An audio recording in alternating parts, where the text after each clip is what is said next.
আসলে আমরা আসছি আপনাদের এই উদযাপনটাকে উদযাপিত করার জন্য আর একটা মেসেজ দেওয়ার জন্য। বাংলাদেশে গণতান্ত্রিক দল, বাংলাদেশে অনেকগুলো দল আছে, ছোট বড় অনেকগুলো দল আছে, কিন্তু বাংলাদেশে গণতান্ত্রিক দল অনেক বড় দল কয়েকটি, দুই একটি আছে। তার ভিতরে বাংলাদেশ জাতীয়তাবাদী দল একটি। আমাদের মার্কা হলো কি, আমি কাকিদেরকে বলতে চাই, আমাদের মার্কা হলো ধানের শীষ। এই ধানের শীষে আপনারা ভোট দিবেন।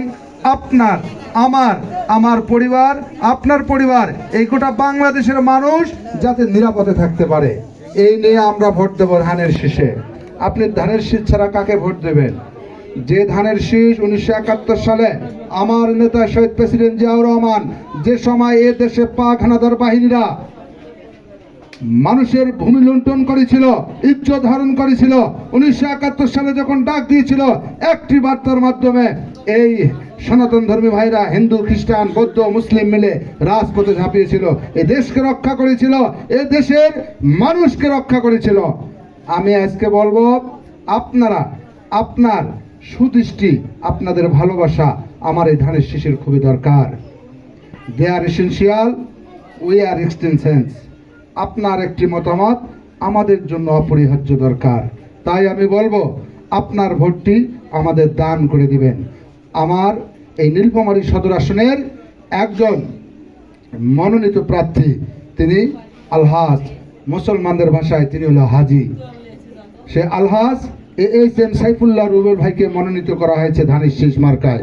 আপনারা ধানের শীষ মার্কায় ভোট দিয়ে আপনার আমার নিরাপত্তা দানের অংশীদার হবেন, এবং আমরা সবাই ধানের শীষ মার্কায় ভোট দিয়ে এই রাষ্ট্রের উন্নয়নের অংশীদার হয়ে থাকব।